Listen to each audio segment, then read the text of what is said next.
Bonsoir à tous et à toutes. C'est avec un grand plaisir qu'on est avec le Rav Lionel Yoshua El-Kaïm. Et donc, on est au cours numéro 12 sur la prière avec des lois particulières relatives à la tfila qu'on a l'habitude de faire. Bonne étude à nous tous. Merci, Johan. Alors, pour notre dernier cours sur la tfila juive, existe-t-il une prière spécifiquement juive? Je rappelle le titre et la question qu'on a posée déjà depuis tout le début de cette série de cours. Eh bien, quelques lois particulières qui vont nous aider encore à nous donner des clés pour comprendre et pour pouvoir répondre à cette question. Alors, j'ai recensé cinq halachot, cinq règles relatives à la tfila. En fait, c'est très peu. Il y en a beaucoup dans le Shulchan Aruch et pas seulement dans le Shulchan Aruch. Énormément de règles concernant la prière. Encore une fois, je précise que lorsqu'on parle de tefila, de prière, véritablement maintenant, dans le cadre de ces cours, comme dans le cadre de la Mishnah, par exemple, ou du Talmud, eh bien, on parle de la Hamida. Hein, on ne parle pas d'autre chose en général. Et c'est, comme on l'a déjà étudié, véritablement le cœur même de toutes nos prières, de tous nos offices. Alors, dans le Shulchan Aruch, il y a tout plein de règles, comme je disais, mais il y en a pour des règles qui ont des finalités particulières. Mais en ce qui concerne la récitation de la Mida, dans le but de remplir notre cœur de crainte, d'accéder au palais divin, de pouvoir parler directement avec Hachem, eh bien pour cela, on a besoin de se mettre en condition. Et dans ce cadre-là, eh bien, il y a plusieurs règles qui sont dans le Shulchan Aruch. Par exemple, celle de ne pas prier devant un miroir, de préférer se mettre dans un endroit où il n'y a pas d'image devant soi, devant un mur, par exemple, de sorte à ce que notre intention également, notre kavana ne soit pas facilement détournée des mots que nous sommes en train de dire. Il y a encore d'autres halachot, par exemple, sur la façon que nous devons paraître également.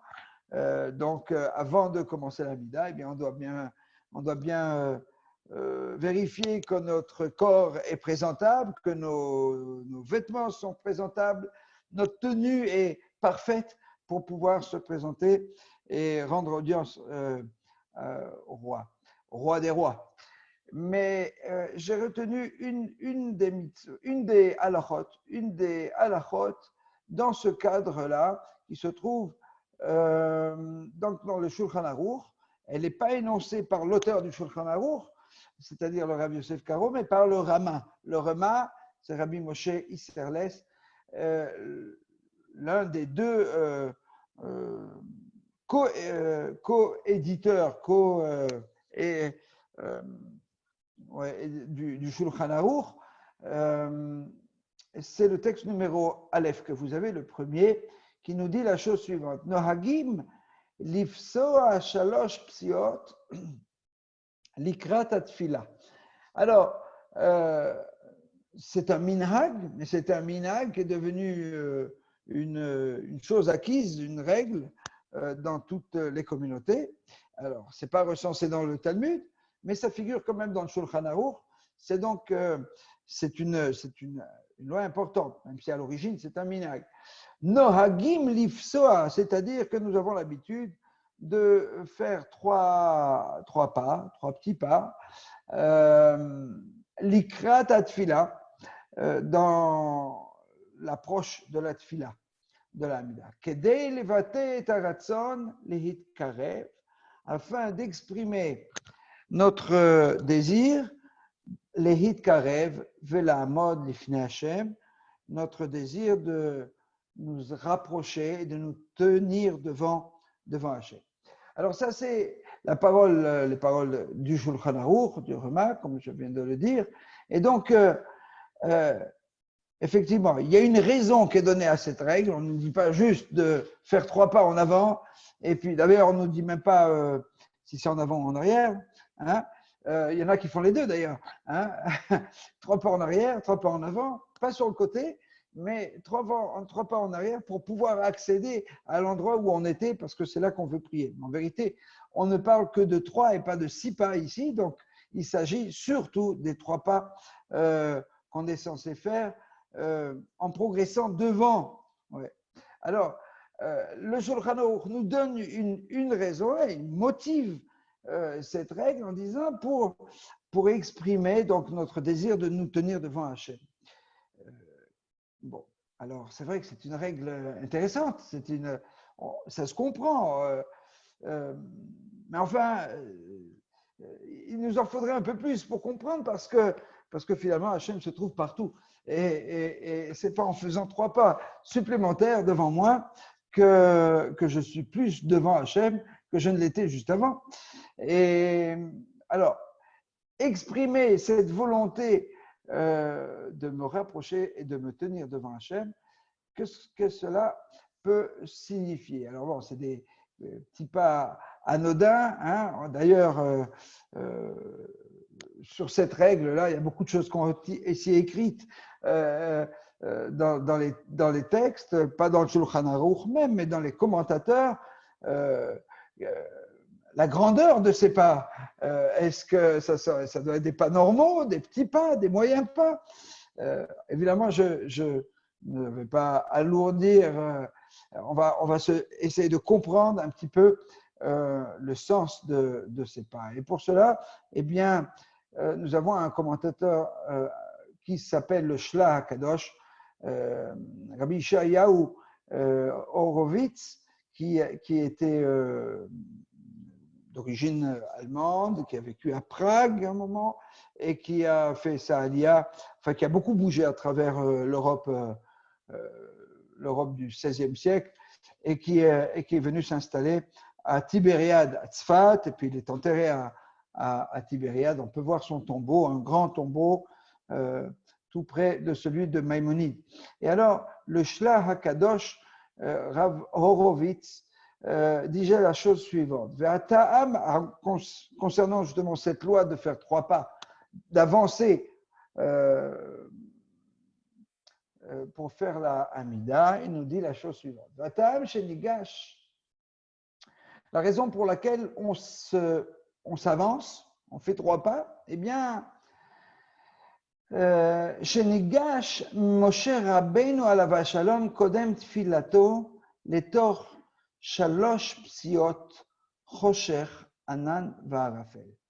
Eh bien, la raison, c'est que Moshe lui-même s'est aussi approché avant de faire sa tefila dans les 3 pas qui lui ont permis de traverser, de pénétrer dans ce qu'on appelle dans la Torah chosher anan va'arafel. Alors, il faut savoir que le Shlah HaKadosh, c'est un grand rabbin moraliste, mais c'est aussi un grand kabbaliste, c'est aussi un grand commentateur des textes profonds, des textes de la tradition.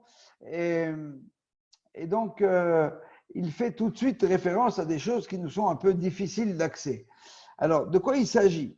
On se souvient, nous, quand on a étudié la prière, la tfila, les tfilotes de Moshe sur le mont Sinaï après la faute du Vaudor, eh bien, Moshe est monté à plusieurs reprises sur le mont Sinaï. Il était monté même aussi avant la faute. Et dans ce cadre-là, eh bien, l'un des versets, des nombreux versets qui parlent de ces ascensions de Moshe Rabbeinu sur le mont Sinaï, eh bien, il est question d'une description de l'état de cette montagne au moment où Moshe est monté. Et on nous dit que, eh bien, il y avait sur cette montagne Chosher, Anan, Ve'arafel. Ce qu'on traduit d'habitude par Chosher, on connaît avec les diplés. Chosher, c'est l'avant-dernière des diplés, donc c'est la plaie des ténèbres, donc Chosher, les ténèbres. Et puis Anan, eh bien c'est la nuée. On voit aussi le terme de Anan, Anan et Kavod dans la Torah, les nuées qui enveloppaient les enfants d'Israël dans le désert. Et il y a également le terme de Arafel. Alors, Arafel, on le trouve dans d'autres contextes également. Arafel, on le traduit par la brume en général. Donc, ce sont ténèbres, nuées, brumes, vous voyez, ce sont des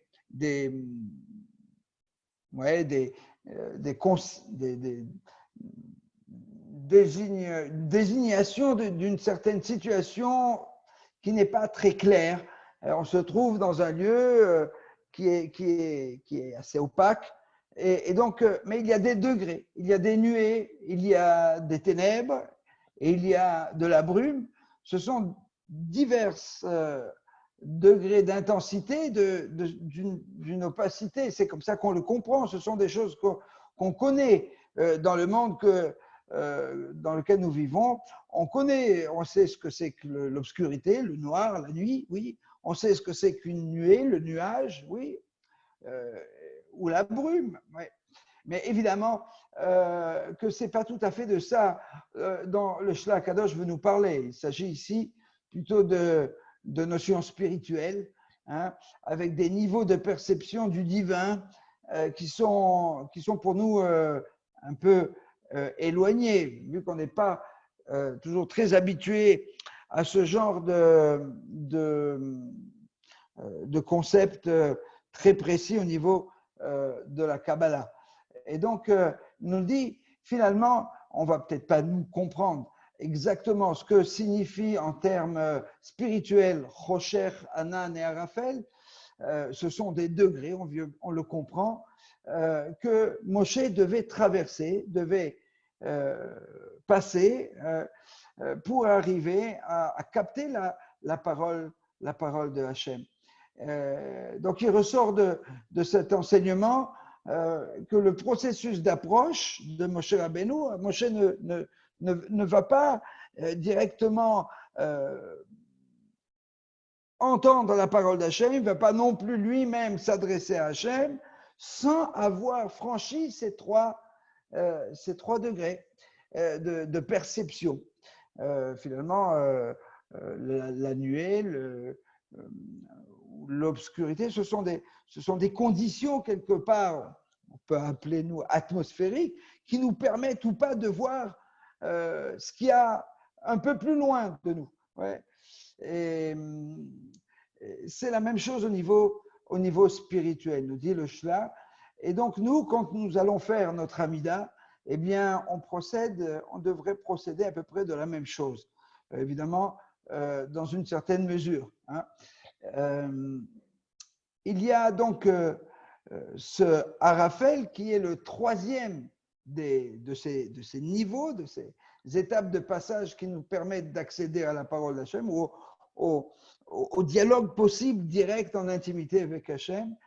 Et ce troisième niveau, Arafel, nous le retrouvons dans la troisième source ici, dans Melachim, dans le livre des rois, où au moment où le Shlomo HaMelech, le roi Salomon, inaugure le temple de Jérusalem, le Beth Amikdash, et dans le cours de cette tefila, dont on va revenir sur certains autres psukim un peu plus tard, tout à l'heure, eh bien, dans ce contexte-là, eh bien, Shlomo HaMelech, voyant la nuée s'installer sur le temple à l'endroit du Kodesh HaKodashim, eh bien, de sorte à ce que les prêtres ne pouvaient plus s'y tenir, eh bien, il déclare ce verset, Az Amar Shlomo, Hachem Amar Lishkon Ba'arafel. Alors Shlomo dit, l'Éternel a promis de résider dans la brume. La brume, c'est donc le Arafel. Alors, c'est vrai qu'on ne comprend peut-être pas tout à fait, mais on peut essayer d'avoir une certaine approche. Et c'est dans un texte que vous n'avez pas devant les yeux, qui nous explique finalement que Arafel, le mot Arafel peut être décomposé en deux. Arafel, c'est l'auteur du Ktav, Ktav et Kabbalah. L'auteur de Ktav et Kabbalah, c'était le Rav Mecklenburg, Rav Yaakov Tzvi Mecklenburg, qui a vécu lui aussi en Allemagne, mais plus proche de nous, au XIXe siècle. Et il a écrit un commentaire sur la Torah, un commentaire très, très réputé, très connu, qui a fait beaucoup parler de lui à l'époque, puisque ce commentaire a été écrit dans le but de contrer, le développement du judaïsme réformé en Allemagne. Et donc, c'est dans cette optique-là qu'il a écrit un nouveau commentaire sur la Torah, dans le but d'unir la Torah orale et la Torah écrite. Il faut savoir également que le Rav Mecklenburg était un partisan avant l'heure du sionisme, vu qu'il a signé une lettre d'approbation au livre du Rav Kalischer, Rishat Sion, dans lequel Chibat Sion, dans lequel le Rav Kalischer essayait de convaincre ses élèves que le moment était arrivé, on était encore au 19e siècle, là, la moitié du 19e siècle, de reconstruire l'État d'Israël, un État. Je ne sais pas si on raisonnait encore déjà en termes d'État, mais entendu de reconstruire la patrie d'Israël. Donc, c'était en même temps un fervent combattant de la réforme et en même temps quelqu'un qui a soutenu l'idée qui donnera plus tard ce qu'on appelle le sionisme avec Herzl. Alors qu'il écrit dans son livre, le Rav Mecklenburg, la chose suivante: Anachon lefaresh ki arafel ou or tsar beir. Finalement, arafel, ce qu'on a traduit par la brume, eh bien, c'est pas une incapacité de voir parce que les choses ne sont pas claires. Au contraire, nous dit le Rav, le Haktavé à Kabbalah, il nous dit non, cette brume-là, c'est une brume particulière, c'est une clarté extrêmement intense. Et il analyse Arafel, ces deux mots, Aroui, Ophel. Aroui, Ophel, ça veut dire l'obscurité, Ophel, c'est donc l'obscurité a disparu. Ouais. Aroui, elle était déversée, elle s'est répandue. Et donc, il n'y a plus du tout d'obscurité, il y a au contraire une lumière éclatante. Et il dit comme ça que l'Omar Shaofel Meore Vene'edar Misham Veu Shem Ne'emar Al Otsema Or Agadol. C'est donc au contraire une sorte de lumière extrêmement intense qui Shem She'achoshech Mastir Adavar Betocho She'enen Unira. De même que quand il y a de l'obscurité, eh bien cette obscurité cache tous les objets qui sont dans cette pénombre. Eh bien, de la même façon, de la même façon, eh bien, la puissance de la lumière, une lumière qui serait beaucoup trop forte, eh bien, nous empêche véritablement d'appréhender eh bien, ce qui se passe, ce qui est autour de nous. On a donc, c'est intéressant de voir, Rocher, Anan, Ve'arafel, il y a au départ une obscurité, il y a des ténèbres, ouais, et plus Moshe monte, plus il va vers une lumière qui ne lui permet pas de voir davantage en fait, mais une lumière tellement éclatante qui ne voit pas non plus comme il voyait avant, quand il ne voyait pas non plus quand il était dans l'obscurité, mais il a franchi par cela eh bien, une étape dans sa connaissance. Quelque part, en tant qu'être humain, il se trouve au cœur même de la connaissance et il est complètement déconnecté par ces deux étapes qu'il a franchies avant du monde duquel il vient. Parce qu'il vient dans un monde, il vient du bas de la montagne dans lequel réside le peuple. Eh bien, ce peuple n'est pas dans l'obscurité. Il a dû franchir l'obscurité, franchir le monde de la nuée pour arriver à cette lumière éclatante. Et voilà, c'est comme ça qu'explique le Rav Mecklenburg que de la même façon que Moshe, lorsqu'il va recevoir la Torah, eh bien, il va recevoir la parole divine, il franchit tous ces niveaux-là de perception qu'il est permis à l'être humain de voir, d'accéder. Eh bien, pour nous, lorsque nous allons non pas pour recevoir la Torah, mais pour exprimer, pour apporter notre tfila, eh bien, finalement, c'est le même procédé. On a le même procédé, on a dans un sens inverse, finalement, c'est pas pour recevoir, c'est pas Hachem qui descend vers nous pour nous donner sa parole, mais c'est nous qui penchons notre cœur par notre parole. Eh bien, là également, nous dit le Shla, il faut agir de la même façon, quelque part, dans le même état d'esprit pour rentrer en contact et pour pouvoir prier. Une deuxième halakha que nous trouvons dans le Shulchan Aruch, vous avez ici comme référence numéro Dalet, le Talmud Brachot. Alors, c'est une halakha que nous connaissons tous, qui faisons la Hamida de façon régulière.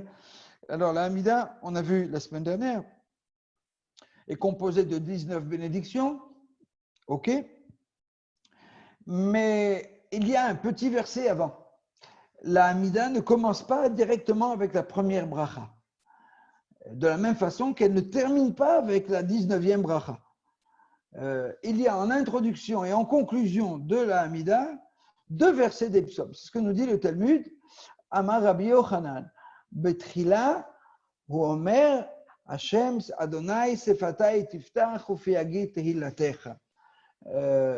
Rabbi Yochanan enseignait dans la Gemara, au début de la Hamida, en introduction à la Hamida, eh bien, on dira ce verset des psaumes qui se trouve au chapitre 51. Hachem, puisses-tu m'ouvrir les lèvres pour que ma bouche proclame ta louange. Et puis le même Rabbi Yochanan continuait, il disait, Ulvasof, ou mais à la fin, en concluant la Hamida, eh bien, il dira, Yul eratzon imrefi, vehegion libi lefanecha Adonai, tsuri vegoali, que les paroles de ma bouche et les pensées de mon cœur soient agréables à tes yeux, éternel, mon rocher et mon sauveur. Alors, il est aisé de comprendre le choix du verset de conclusion. Ce verset, c'est un synonyme du vœu que nos désirs, nos aspirations soient toujours le reflet de ce que Hachem attend de nous. Ce verset, en quelque sorte, c'est notre signature à la fin de la Hamida, attestant notre souhait le plus cher, à savoir que toutes nos paroles soient toujours l'écho de la volonté d'Hachem. C'est ça, ce pasouk nous dit que soient agréées toutes mes pensées, toutes mes paroles. C'est une belle conclusion, on peut dire. Par contre, nous devons comprendre un peu mieux le choix du verset d'introduction. Dire la louange de Hachem, c'est en soi une avoda. Si ça fait partie de la Hamida, c'est un travail, c'est un service que nous rendons à Hachem. Ça veut dire que ce verset qui ne parle pas de prière, mais qui parle de louange, eh bien, cette louange, eh bien, elle est elle aussi, elle est un terme qui englobe toute la tfila. C'est ça qui est assez intéressant, puisqu'on avait déjà vu que la Hamida est composée de 3 parties, comme on l'a vu la semaine dernière, et que la partie centrale, ce sont les bakashot, ce sont nos désirs, nos besoins que nous exprimons devant Dieu. La louange, elle est introductive, mais là, dans ce verset, nous ne disons pas ça, nous disons « Ouvre ma bouche, permets-moi d'ouvrir mes lèvres afin que je puisse prononcer ta louange. » Ta louange, moi je ne prie pas uniquement pour dire mais une louange, j'ai besoin de parnassa, j'ai besoin de santé, c'est pour ça que je prie.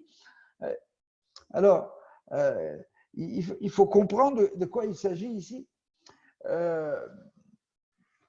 Moi, j'avais l'impression que dire une louange, ce n'est pas si difficile que ça. Et a priori, eh bien, ce n'est pas évident puisque David Améler, dans ce pasouk, demande à Hachem, aide-moi à dire ta louange. Tout seul, je n'y arrive pas. Ouvre ma bouche, ouvre mes lèvres pour que ma bouche puisse prononcer. J'ai besoin de ton aide pour prononcer cette louange. On connaît des gens, évidemment, toujours, qui sont très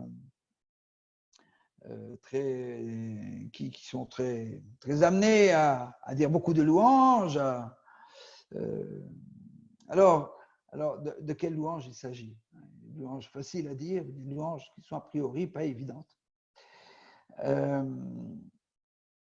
Alors, on va essayer de comprendre, pour essayer de percer un petit peu cette difficulté.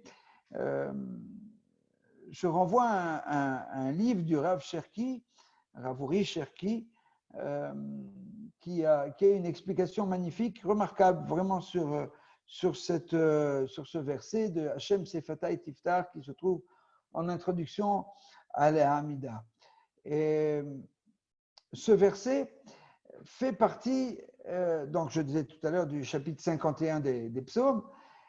C'est une tefila, c'est vraiment un chapitre qui a entièrement une demande de pardon de la part de David Améler à Hachem au lendemain de sa faute, au lendemain de sa visite, plus exactement du prophète Gad, qui vient lui faire un petit peu la morale, un petit peu, je pense que c'est un peu plus que ça, après sa rencontre avec Bathsheba. On connaît l'histoire de Bathsheba, la femme d'Ouria, et l'histoire qui en a suivi.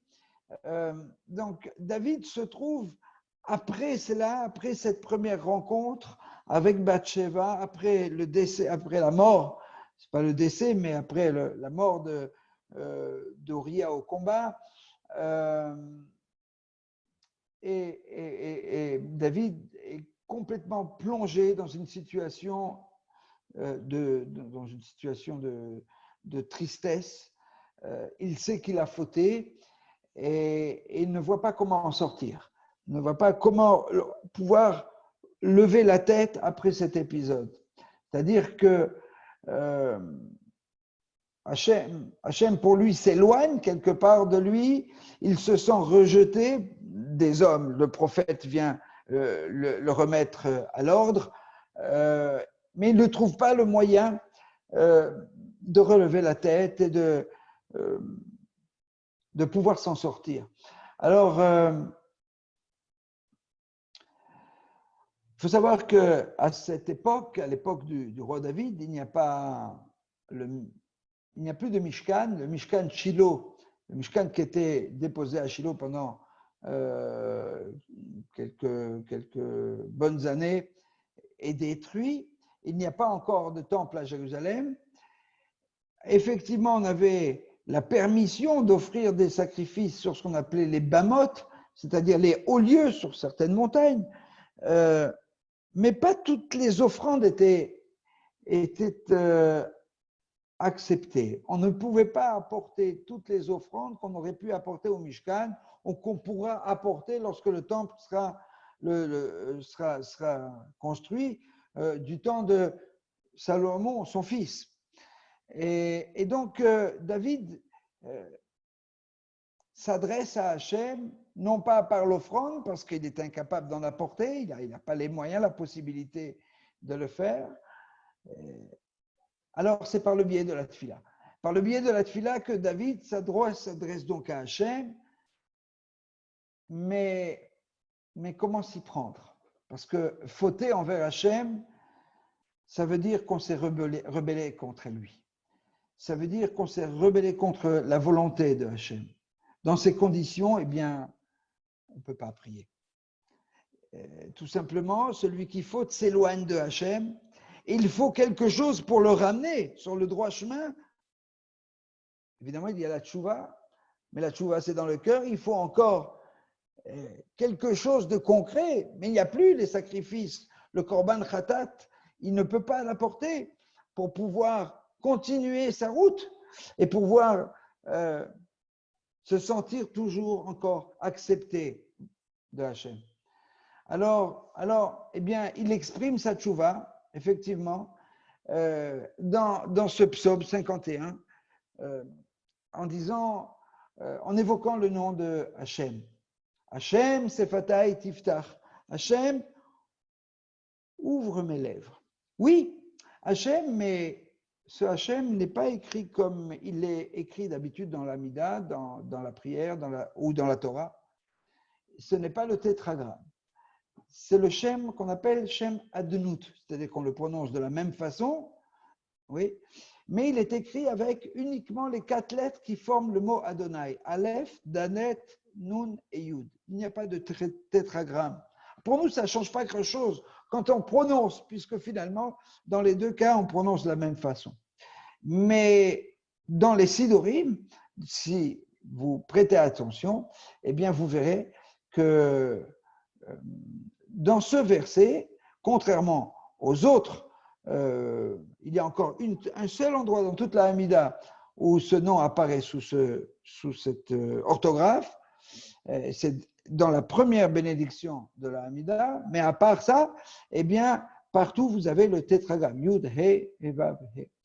Alors, évidemment, ce choix de la part de David, qui écrit ce psaume et qui écrit ce verset, eh bien, n'est pas anodin. Et c'est comme ça que le Rav Uri Cherki nous explique ce Shem Adnout vient du mot Adon. Adon veut dire le maître. Le maître en référence au serviteur. Maître, serviteur. Eved, Adon. Fauter, quelqu'un qui faute envers Hachem, quelqu'un qui commet une avera, eh bien, c'est quelqu'un qui s'est rebellé contre son maître. C'est le serviteur qui a failli à son devoir. Ouais. Alors il doit faire un acte de repentir pour pouvoir retrouver sa place de Eved et pouvoir continuer à servir son maître. Et c'est ça qui va lui permettre ensuite cette reconnaissance, la reconnaissance que son maître est véritablement son maître et que c'est par un moment d'égarement qu'il s'est rebellé contre lui. Il n'y a que cette possibilité de réexprimer encore une fois son acceptation, sa volonté, son désir intime de servir en tant que Eved, son Adon, son maître. Et une fois qu'il a fait ça, seulement une fois qu'il l'aura fait, eh bien, il pourra espérer que ses manques soient comblés en retour. Ce qui signifie qu'il sera en mesure de nouveau de se présenter devant son maître et de lui exprimer ses besoins. L'homme qui est en situation de faute, comme on l'a vu, comme l'exprime David Ameller dans ce psaume, eh bien, ne peut pas parler devant Hachem. Le Shem Havaya, le nom des 4 lettres, Yud, He, Vav, He, c'est un nom qui appartient à un autre monde, un monde dans lequel règne la cohérence parfaite, la plénitude. Ouais. C'est le verbe être, c'est l'être dans tous les temps, présent, passé, futur. Il n'y a pas de regret du passé. Il y a une cohérence totale.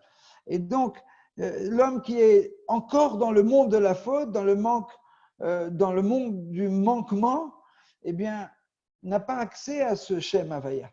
Il n'a pas accès, il ne peut pas l'approcher. Il est obligé de passer par ce hadout, par cette reconnaissance d'abord qu'il est lui-même le Eved, ouais, et qu'en face de ce Eved, de ce serviteur, il y a un maître. Une fois qu'il a fait ce pas, eh bien, il a quelque part retrouvé sa pureté. Il est dans le chemin des retrouvailles avec cette certaine pureté. qui lui permettra en tout cas de s'exprimer devant Hachem et de prier. Voilà comment explique le Rav Cherki ce verset. Finalement, quand nous disons ce verset, puisses-tu m'ouvrir mes lèvres, évidemment que on ne demande pas à Hachem à ce qu'il nous ouvre les lèvres, on lui demande la permission de nous adresser à lui, qu'il nous donne cette capacité véritablement de parler en toute conscience avec le roi des rois, malgré notre passé, malgré tout ce que nous avons en nous qui pourrait nous en éloigner. Voilà l'idée de cette introduction du verset que nous récitons selon l'enseignement de Rabbi Yochanan avant la Hamida. Et pour revenir un petit peu à la louange, vous avez un texte, vous ne l'avez pas devant vous, mais je vous le cite quand même, un texte du Midrash qui nous dit la chose suivante: Amar Rabbi Chama Bachanina, Bour et Shivcho Gdulato. Regarde, vois donc combien est grande aux yeux de Dieu la louange qu'on lui apporte. She'afalpi, she'yesh lefanav elef alfei alafim, veribei revavot kitot shel malachei hasharet. Alors qu'il a devant lui des myriades et des myriades d'anges qui sont prêts à le servir, Sheishartu, qui le servent, Visharku, et qui lui disent sa louange. Eh bien, non. Il n'est pas satisfait de cette louange de tous ces anges-là. Et là, Beshifran chez l'Israël, ce qu'il recherche, c'est la louange d'Israël. Chez Deimar, Berov Am Hadrat Melech. Où se trouve la splendeur, la beauté du roi? Berov Am, quand tout le peuple est réuni. Ve'en Am, de quel peuple parle-t-on? Et là, Israël, si ce n'est Israël, lorsqu'il est dit Amzu Yatzar Tili, dans le prophète Isaïe, ce peuple-là, je l'ai formé, je l'ai créé pour moi. Tehillati et Saperu, ils prononceront ma louange. Bishvil sheyagidu shvachi ba'olam, shivchi ba'olam. Afin, pourquoi les ai-je créés? Pourquoi ai-je moi-même de toutes pièces créé ce peuple, dit Hachem, pour une seule chose, pour qu'ils disent ma louange. Tous les anges ne suffisent pas. Il fallait encore qu'il y ait un peuple qui soit créé dans ce but précis. Il y a autant d'anges, il y a autant de peuples qui existent sur terre, mais malgré cela, malgré cette multitude d'êtres créés, eh bien, il n'y a que Israël de qui Hachem attend la louange. Alors, évidemment, nous, on le comprend tel que nous l'avons appris aujourd'hui maintenant. La prière, notre prière est une louange. Même nos demandes, nos supplications pour Hachem est une louange. Nos demandes sont la louange que Hachem attend. Il y a une autre sorte de louange également. Il y a une autre louange qui est celle que Hachem attend qu'on réponde autour de nous aux autres peuples. Dans l'ensemble des Teilim, il y a, je n'ai pas compté, tellement de versets, tellement de chapitres, tellement de psaumes qui sont consacrés à cette louange que Hachem attend de nous, que nous récitions, non pas seulement dans la Mida, en intimité avec lui, mais également aux oreilles et en présence de tous les peuples de la terre. Tehillati et Saperu, c'est pas seulement quand ils sont dans l'intimité, mais les Saper, c'est raconter la louange. Comment est-ce que l'homme d'Israël peut raconter la louange? Eh bien, nous disent les commentaires lorsqu'il ouvre les yeux sur son histoire, lorsque l'homme d'Israël passe en revue tous les siècles que ces générations ont passé et toutes ces tribulations et tout cet engouement de la part de ce peuple de rester fidèle à la parole divine, fidèle à son engagement et à sa mission. C'est là la mission qu'a le peuple d'Israël de raconter à l'ensemble des nations. Voilà la Tehila, voilà la louange que Dieu attend de son peuple. Il y a une troisième halakha que j'ai choisie ici, que je trouve la source 5, He, dans le Shulchan Aruch. Et c'est aussi quelque chose que tout le monde connaît. Yechaven raglav ze hetzel ze, bekivun keilu einam ela echad. Celui qui s'apprête à faire l'amida, donc il a dit déjà ce verset qu'on vient de citer, Hashem sefatai tiftach, etc. Et puis il a fait, donc il a déjà dit passé ces trois pas, il a dit ce verset, il se retrouve maintenant les pieds joints comme s'il n'en avait qu'un, les pieds l'un collé à l'autre.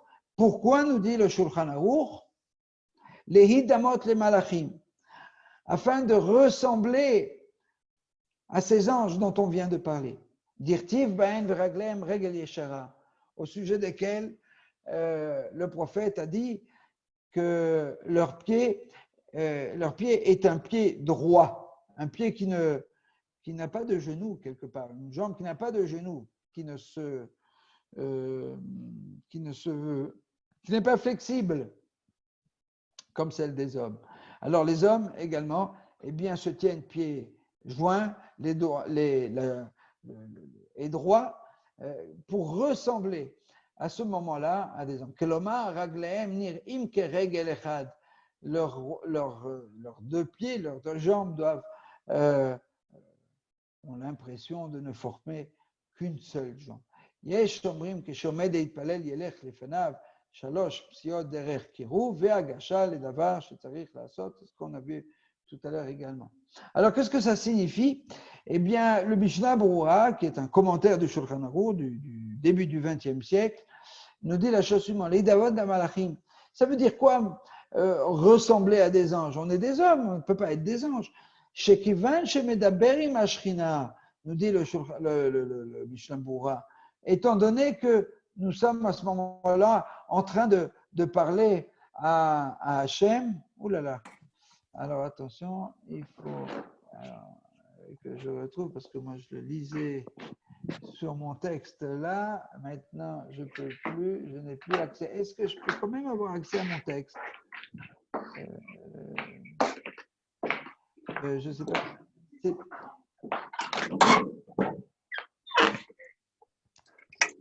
Je ne sais pas. Moria, il y a eu un changement là. Si c'est possible d'enlever le texte ou de le retrécir.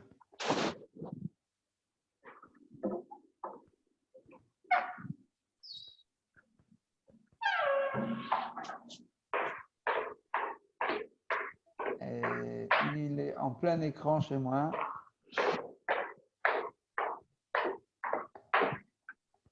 Option d'affichage. Ah voilà, rapport de... Non. Quitter le plein écran. Voilà. C'est bon. Excusez-moi de ce petit souci. Je ne voyais pas. J'avais la caméra juste au-dessus. Alors, où j'en suis? Donc, le Mishnah Berurah nous dit, évidemment, ressembler à des hommes, eh bien, ce n'est pas une chose évidente, mais qu'est-ce qu'on veut de nous finalement? Shekivan shemedaberim ashchina tzarich lesalek kol marchevotav, kol marchavot aguf melibo, uledamot keilu hu malach. Étant donné que pendant la Mida, nous sommes en conversation avec Hachem, eh bien, nous ne pouvons pas parler à Hachem tant que nos pensées sont rivées sur notre corps, sur nos préoccupations matérielles, marchevot agouf. L'idamot kilu malach, et donc ressembler, faire en sorte dans notre imagination, dans notre imaginaire, que nous parlions comme si nous avions abandonné notre corps. Afilu imu yoshev ba'agala, nous dit. Mikol makom yechaven raglav. Et même pour quelqu'un qui n'a pas le choix que de faire la Hamida dans une voiture, dans un bus, dans un train, dans un avion même aujourd'hui. Enfin, pas aujourd'hui, mais ça reviendra aussi. Eh bien, il doit faire en sorte, malgré la position difficile dans laquelle il se trouve, eh bien, de garder ses deux jambes comme si elles étaient une. Comme si elles étaient une. C'est-à-dire comme s'il était un ange qui ne se pose pas de questions lorsqu'il faut accomplir une mission.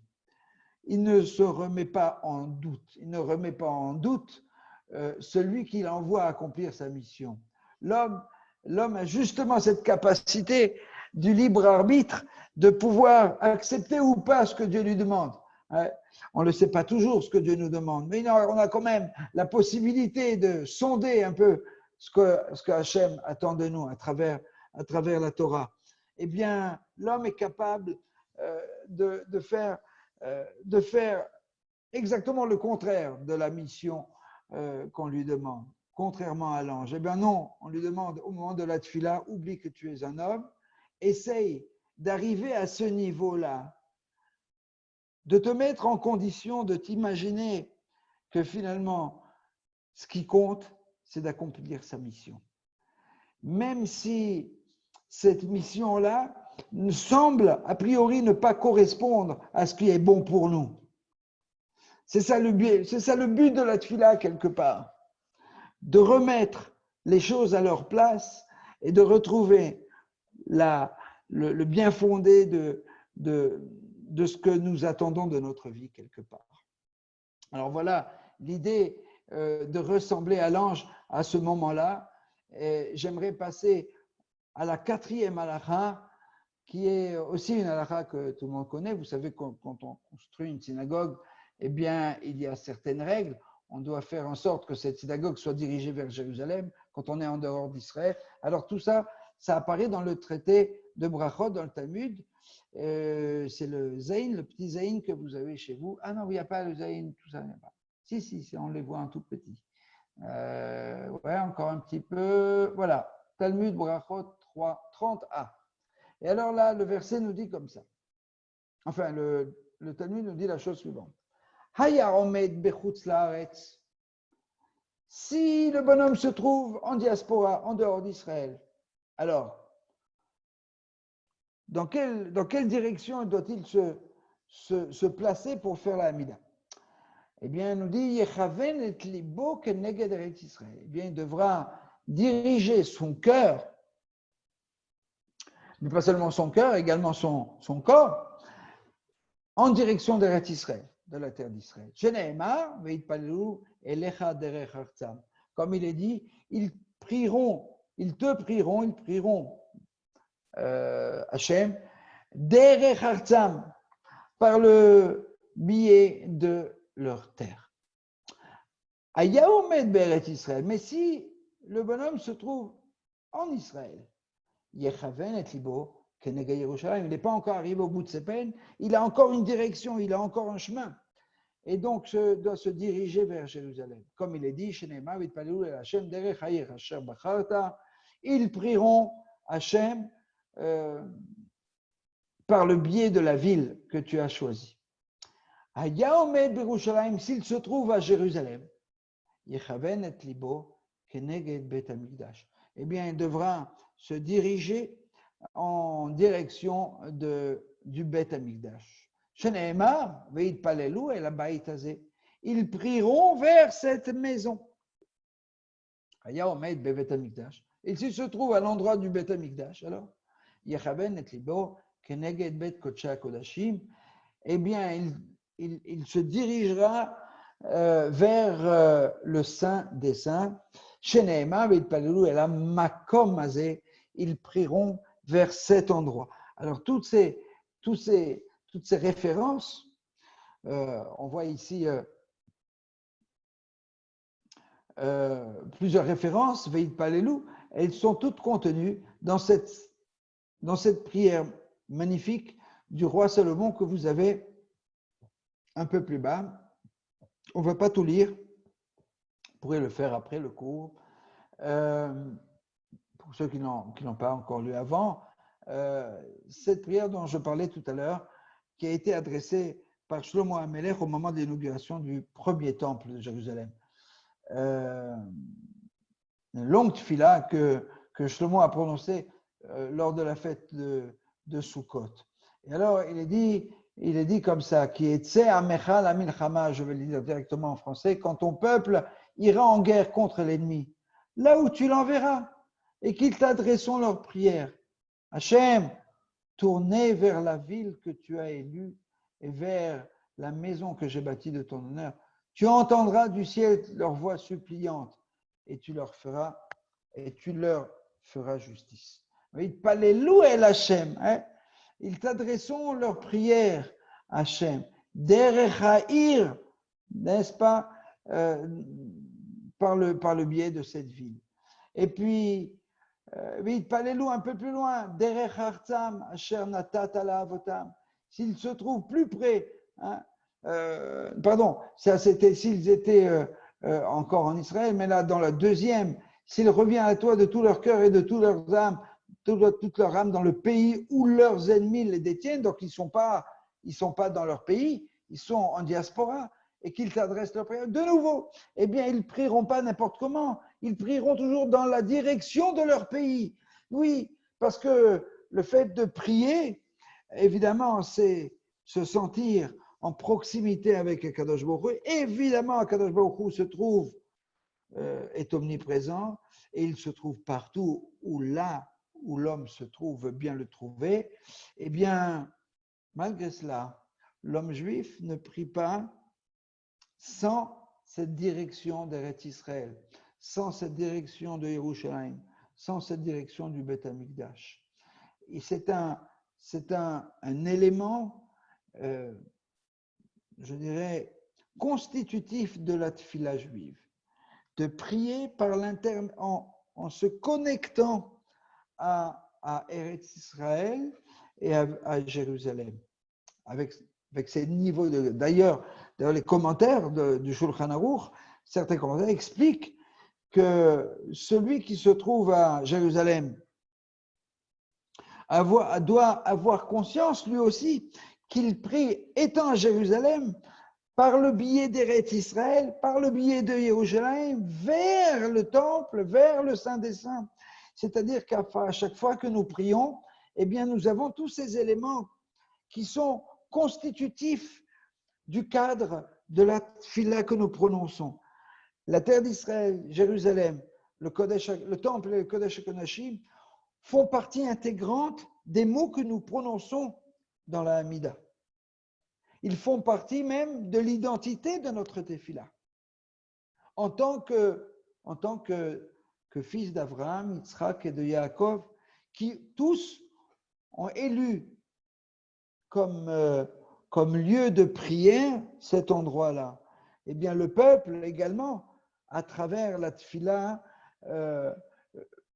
et à travers même, et malgré leur dispersion, malgré les différents lieux dans lesquels ils peuvent se trouver, eh bien, ils ont un moyen de se connecter au Dieu de Abraham, Yitzhak et Yaakov par le biais d'Eretz Israël et Yerushalayim et le Beth Amikdash. Ça, c'est quelque chose, effectivement, que vous ne trouverez, à mon avis, pas ailleurs. Et que les Juifs qui prient vers Jérusalem, à ma connaissance, même les musulmans qui tiennent beaucoup à Jérusalem, ne prient pas vers Jérusalem, ils prient vers un autre lieu. Peut-être que dans le monde chrétien, on a prié vers Jérusalem. Je ne sais pas si on continue de le faire. Je sais que dans le passé, on le faisait. Mais c'est clair que c'est un enseignement qui vient de cette fila de Shlomo HaMelech et donc qui vient de chez nous. Une cinquième et dernière halakha qui dit la chose suivante dans le Shulchan Aruch. Kol hapturim mikriyat shema pturim mitfila. Il y a un principe comme ça qui dit toute personne qui est exemptée de lire le schéma, eh bien, sera également exemptée de faire la Hamida. Alors évidemment, il y a des exceptions à la règle. Par exemple, Chutz mehamelavin et amet she'en la mita tzorech bahem. She'af al pi she'em chayavim bekriyat shema pturim mitfila. Par exemple, si une personne se trouve, lo alenu velo alechem, se trouve dans une cérémonie d'enterrement, et alors on n'a pas véritablement besoin de lui, parce que, bon, voilà, il y a d'autres personnes pour s'occuper de la cérémonie, de faire en sorte, mais quand même, il est occupé à la mitzvah de rendre honneur aux défunts, eh bien, cette personne n'est pas exemptée de lire le schéma, parce que pour le schéma, c'est quand on parle du schéma, c'est le minimum du schéma, c'est les 2 premiers versets. Alors ça, il peut très bien les lire très rapidement avec un petit peu de concentration. Par contre, pour l'Hamida, étant donné que c'est un texte qui nécessite beaucoup de concentration tout le long de l'Hamida, eh bien, on dira Aosek ben mitzvah, patur mina mitzvah. Celui qui est en train de réaliser un commandement, eh bien, c'est une mitzvah de la Torah, le rend exempté du reste des mitzvot, y compris la Hamida, y compris la Tefila, puisque c'est peut-être l'heure de la Tefila, eh bien, ne récitera pas la Hamida. Un autre exemple qu'il nous donne ici, Nashim va'avadim, afalpi shepturim kriyat shema, chayvim b'tefila.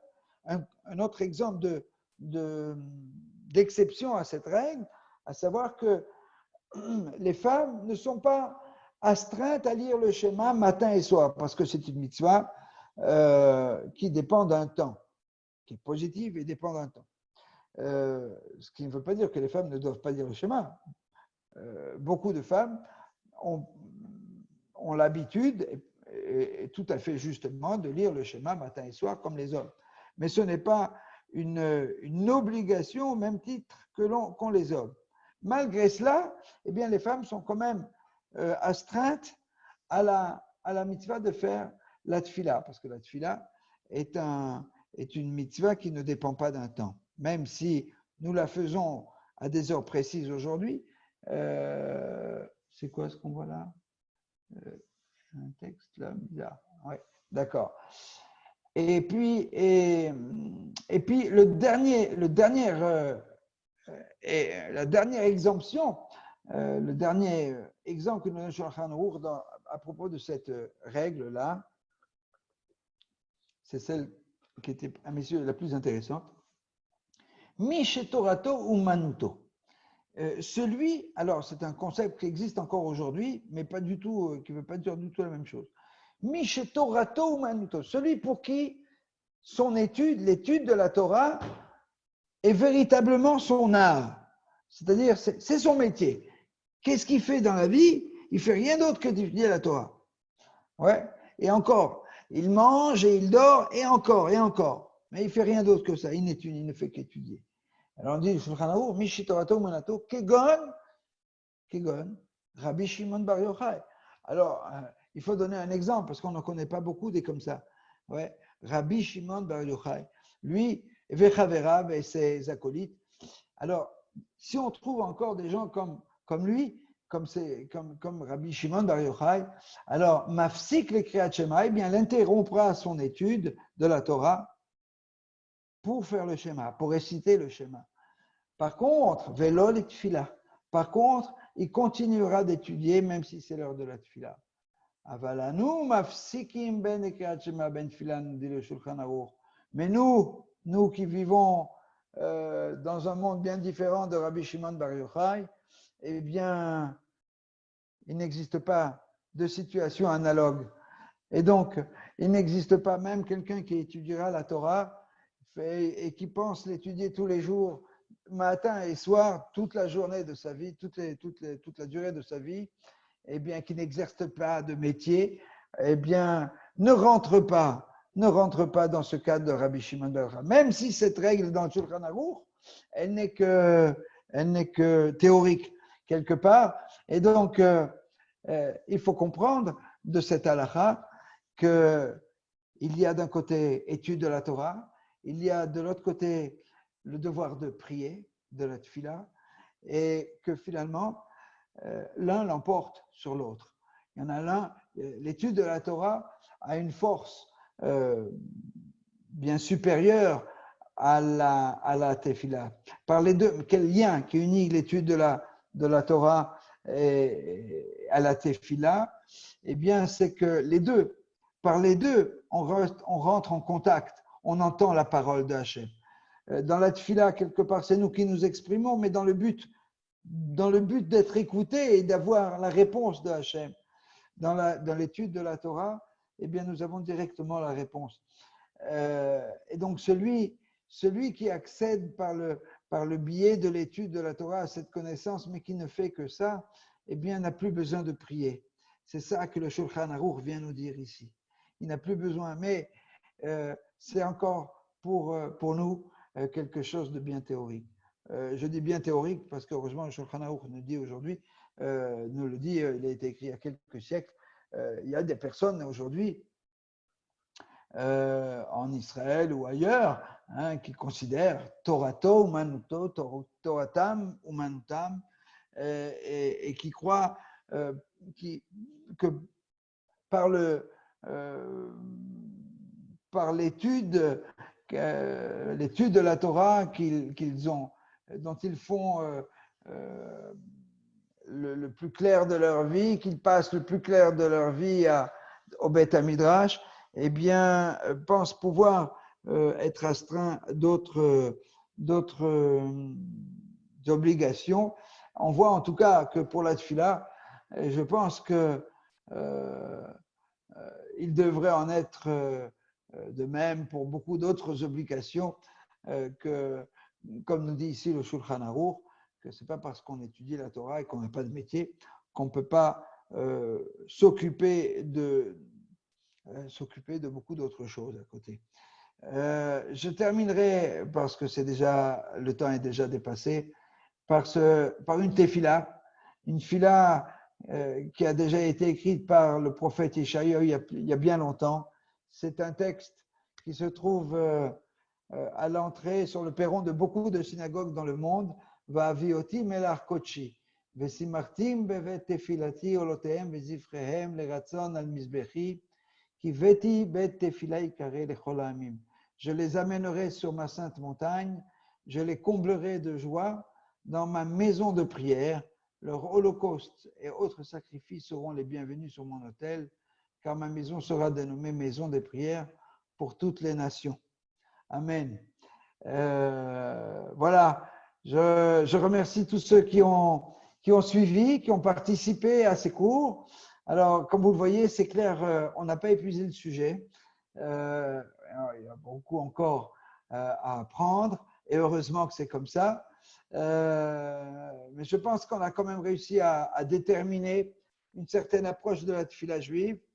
Et effectivement, il existe une tefila typiquement juive, pas seulement dans ses apparences, mais également dans le fond, dans la définition de ce qu'on attend, de ce qu'on appelle la tefila.